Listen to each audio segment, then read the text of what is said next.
In this video, I'm going to share with you some easy, simple steps that you could take to lose weight fast.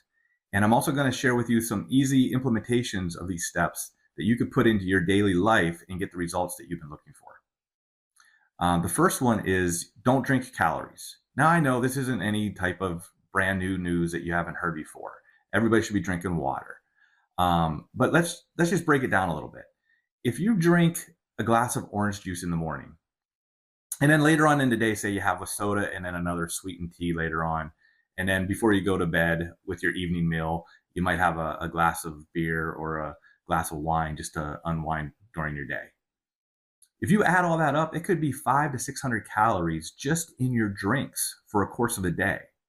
That's 500 to 600 calories per day. Over the course of a week, that would be enough to lose a pound. You can simply, just by changing how you drink your fluids, lose a pound a week. That's 52 pounds in the course of a year. Now, I understand there's going to be times where you're going to want to have a soda or a beer, and you got to make room for that. It's not all or nothing. But if you just have a little bit of consciousness about it and limit it, you can certainly lose weight easily by just being cautious of what you're drinking. Now, what do you want to drink? Well, obviously water. Water is the thing that will actually when you get used to it, it'll satiate you, it'll fill you up, and it will take away the hunger. Another thing you can have is black coffee. Now, you go to the coffee shops, if you get a lot of sugar and a lot of cream, coffee isn't really what you want. You can easily get 200 to 400 calories just in a coffee if you load it up with all of that. If you absolutely need to have something, you would probably want to go with some type of light creamer or almond milk. And the same thing, you got the unsweetened teas, the green teas, herbal teas. Those also can provide good antioxidants to your diet as well. So if you could get used to just drinking those at least 90% of the time, that will help lose weight fast during this coming year. And like I said, it could be as much as 1 pound a week just by simply making that change to your diet. The other thing that you want to do, another step, is you want to avoid processed foods. These are the things that come in boxes and wrappers and any other types of packaging. They also include fast foods. If you can stay away from fast food restaurants, that would be incredible if you can eliminate that completely. A single meal that is just basically their basic meal could be 1,200 to 1,500 calories for a single meal. That's more than half of your caloric needs if you're 50 or older. And the thing is, here's the kicker. Those meals are loaded with salts and sugars and unhealthy fats. They don't, in about 2 to 3 hours, they don't fill you up. They actually make you want more of it. So they're not really foods per se. We've kind of called them foods, but they don't bring you nourishment and they don't bring you satisfaction. They actually take you down this trail of constantly wanting more and more of the stuff that your body really doesn't need and doesn't know what to do with. So yeah, fast foods would be a quick thing to get rid of. And then you got to be cautious in the grocery store as well. What you want to do is stay on the outer aisles. Again, not new news here. It's something that you guys have probably heard before. But when you go to the grocery store, shop in the outer aisles first. Get your fresh fruits and your vegetables.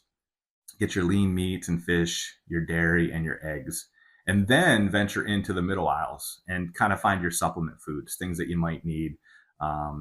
Some rice, some sweet potatoes, or some other canned fruits and vegetables that maybe aren't perfect but could help with some of your meals.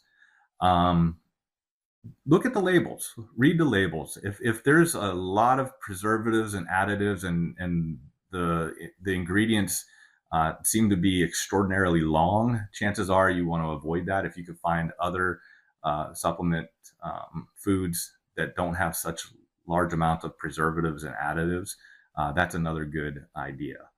The other thing to consider is, we're so used to eating these foods that we're kind of almost brainwashed into believing that we need them.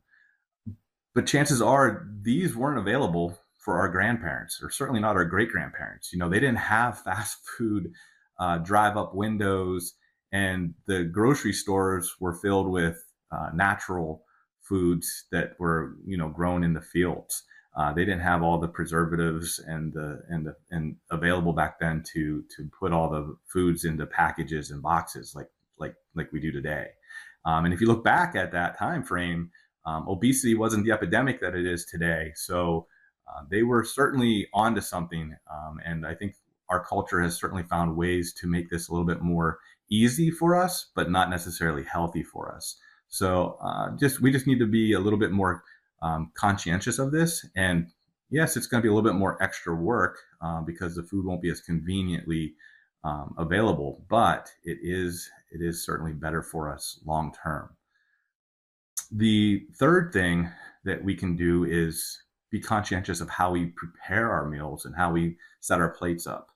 What we want to do is have about half of our plate full of vegetables and then some fruits, and then a quarter of our plate with our protein, our meat and protein, and then another quarter of our plate would be for a healthy carb. And you'd want to kind of eat the vegetables first. We kind of have this backwards too. We're much more of a high protein, a big steak, eat that, and then supplement it with, a side salad. The vegetables will fill you up quicker with much fewer calories than a steak. And they're actually better for you. It gives you better fiber. It allows your body to process foods better. And it's just a healthier form of food for you as you get older. Your body needs that. It's just better for your metabolism. As you have a slower metabolism, it's just better for you. So you want to eat the vegetables first, and then you have the protein and then the healthy carb. And I know vegetables aren't really the thing that gets most people excited. A lot of times that's just because we don't know how to prepare vegetables that well. You don't have to just steam them and serve them bland. Learn how to prepare them with olive oil and garlic, roast them with peppers and onions. There's all kinds of ways to make our vegetables taste so much better. And that's a step that you kind of want to, look into and learn a little bit more about. And it's not that hard to find some ways to do that, but that will make a big difference. And you can learn to enjoy the vegetables, and it'll make a huge difference as you're looking to lose weight. And again, the protein, you want to kind of keep it the size of your fist, 3 to 4 ounces, and then try to, don't go back for seconds. It's not something that you don't want to have. It's not that we want to avoid protein. It is an important part of our diet. We just don't want to overdo it, and we don't want to give it the space that it doesn't deserve in our diet.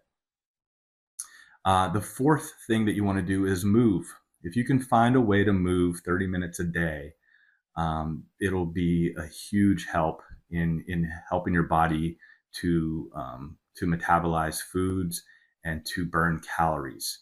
You might burn 150 to 200 calories a day if you're able to go for a brisk walk.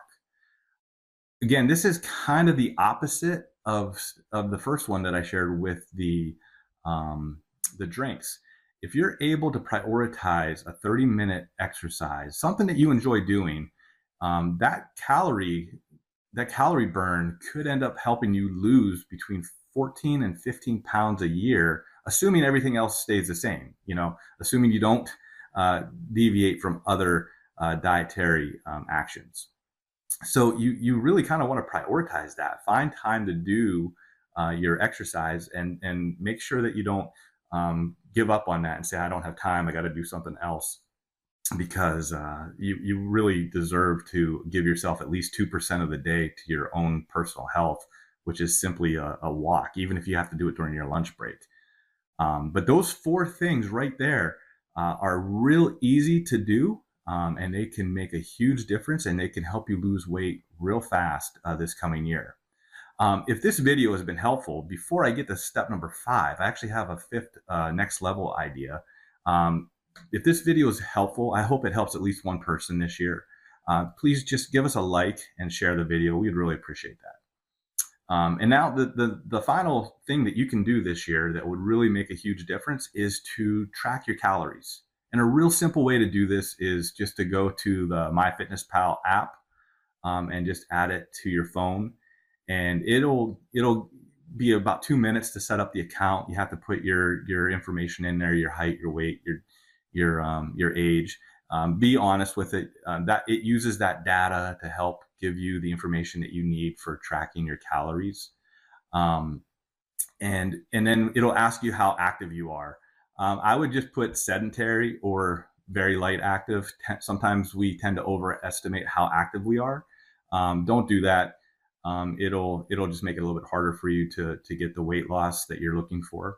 And then the other thing, choose to lose about a pound a week. If you try to make it too aggressive, it'll really restrict your calories to a level that it's almost impossible to maintain.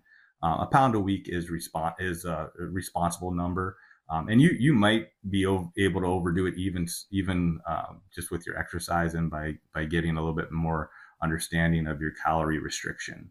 But just do those things, and then the calorie it'll set up a plan for you, and it'll tell you how many calories you can have. And then all you have to do is about 30 seconds before every meal, you can just enter the foods that you're going to eat, or 30 seconds after you're done, just enter the data of what you did eat. It will seem like it'll be painful in the beginning because you got to get used to doing it. But the more you use it, the easier it gets. But here's the trick. By not doing it, what you realize, well, let me put it this way. By doing it, you start to realize how much you're eating. And most people don't realize how much bad food they're eating or how much good food they're eating, but they're eating too much of it. So if you do this for 30 days, chances are you'll start to have an eye-opening effect that'll be like, oh, okay, I definitely don't have my portion control where it needs to be. And that may be all it takes for you. It's 30 days and you'd be like, all right, I got a feel for this. I could do better. But like I said, once you start to get used to the app, and it is free, there is a free version. It's 30 seconds before or after each meal, and it's just really good data, and it's probably not a bad habit to have. But yes, that would be another easy step that I would highly recommend you take the time to do. It will probably be the one thing that you don't want to do. It'll be the one thing that you can make an excuse for not doing. And it will take a little bit of time to get used to it, but it is well worth it in the long run.